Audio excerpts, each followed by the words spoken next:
Assalamualaikum warahmatullahi taala wabarakatuh. Balik lagi di channel Indra Edu. Nah, dalam kesempatan kali ini kita akan belajar bersama yaitu materi pendidikan Pancasila kelas 8 SMP MTS Sederajat bab 6 tentang literasi digital dalam kebinekaan bangsa.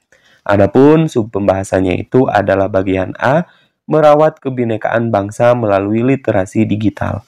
Nah, seperti biasa, sebelum kita lanjut kepada pembahasan, mari subscribe terlebih dahulu, like, komen, dan boleh share kepada rekan-rekannya supaya kita semua bisa menebar manfaat yang lebih banyak lagi.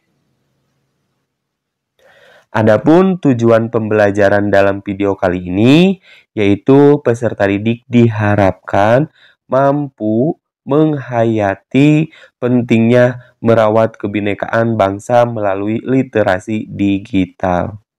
Nah, ini adalah yang menjadi tujuan pembelajaran dalam video kali ini. Lalu, apa itu dampak penggunaan teknologi informasi?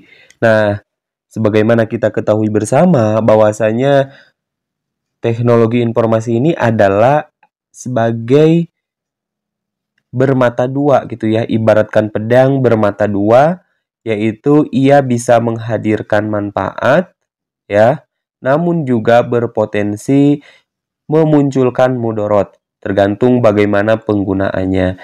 Jadi, dampak dari penggunaan teknologi informasi itu ada dua dampak, di mana dampak yang positif ya, positif, ada juga dampak yang negatif.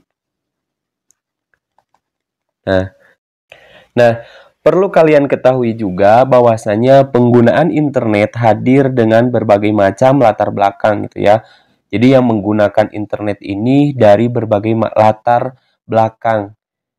Yang pertama dari latar belakang agama yang berbeda, suku yang berbeda, dan juga budaya yang berbeda. Penggunaan bukan hanya lintas provinsi, bahkan lintas negara. Karenanya kalian perlu memperhatikan keragaman penggunaan internet tersebut. Maka hindari menulis dan mempublikasi konten yang bisa menimbulkan kegaduhan dan juga tentunya konten yang menimbulkan pertikaian. Lalu jumlah pengguna internet di berbagai negara terus bertambah ya, makin hari terus bertambah, tak tanpa terkecuali di Indonesia. Maka daripada itu artinya internet seperti dunia baru.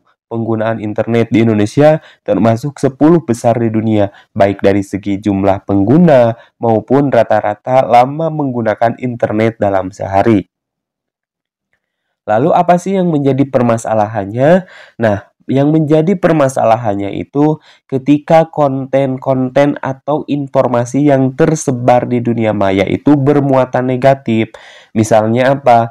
Ujaran kebencian, informasi kebohongan, gitu ya, untuk menfitnah dan juga konten negatif lainnya.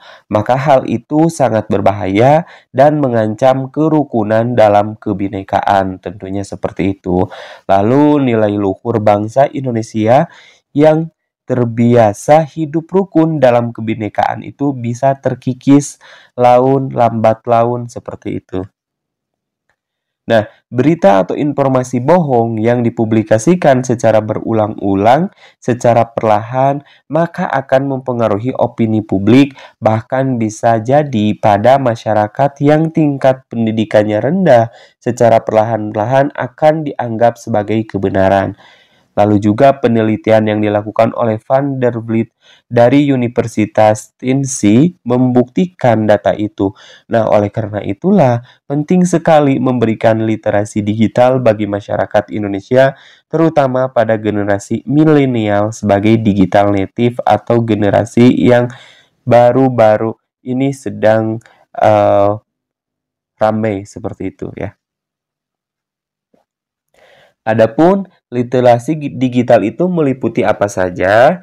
Nah, menurut David bahwasanya dalam information in digital literacy ya, literasi digital itu meliputi beberapa aspek, yaitu sebagai berikut. Yang pertama, kemampuan membangun informasi dari berbagai sumber terpercaya. Yang kedua, kemampuan menyajikan dan memahami informasi dengan verifikasi, validitas, dan kelengkapan sumber dari internet. Yang ketiga, kemampuan membaca dan memahami materi informasi yang tidak berurutan, gitu ya, dan dinamis. Yang keempat, kemampuan menghubungkan informasi dalam media konvensional atau koran dengan media berjejaring internet. Yang berikutnya, kemampuan melakukan saringan terhadap informasi yang diperoleh. Yang terakhir tentunya dari literasi digital itu meliputi apa saja? Yang keenam, yaitu kemampuan mengkomunikasikan dan mempublikasikan informasi. Lalu bagaimana kita bisa mengidentifikasi berita bohong? Nah, menurut beberapa penjelasan Ketua Komunitas Masyarakat Indonesia Anti Fitnah, Septiaji Eko Nugroho, sebagaimana dikutip, antara berita bohong bisa diidentifikasi dari beberapa ciri berikut ini. Yang pertama, judul umumnya provokatif. Nah, berita bohong biasanya menggunakan judul provokatif atau bombastis. Tujuannya untuk memancing orang membaca dengan harapan terpengaruh dengan isi berita yang dibuat. Yang kedua, yaitu nama dan situs media tidak jelas. Laman situs berita bohong biasanya tidak jelas dan tidak terdaftar di Dewan Pers, tidak memiliki standar jurnalistik, dan tidak mengikuti pedoman pemberitaan media cyber.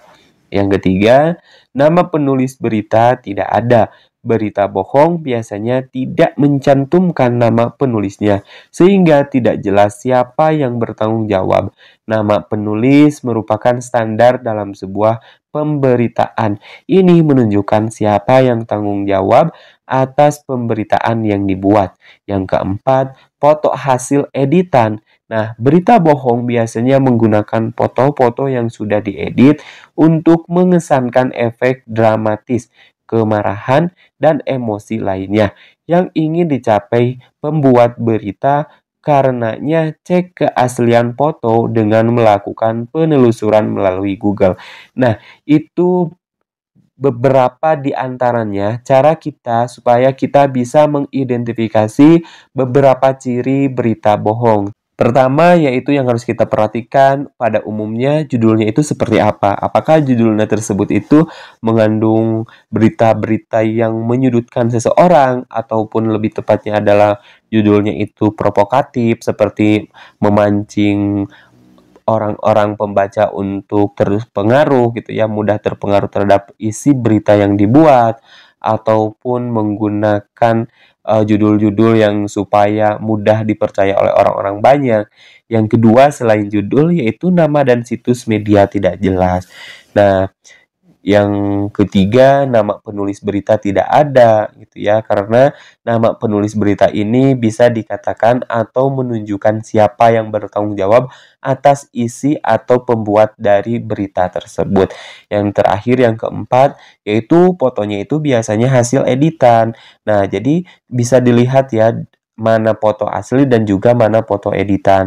Nah, itu cara beberapa ciri supaya kita bisa mengidentifikasi berita-berita bohong. Pembahasannya dicukupkan sampai di sini terlebih dahulu. Insya Allah nanti kita lanjutkan pada video berikutnya. Sampai jumpa di video berikutnya. Kami akhiri. Assalamualaikum warahmatullahi wabarakatuh.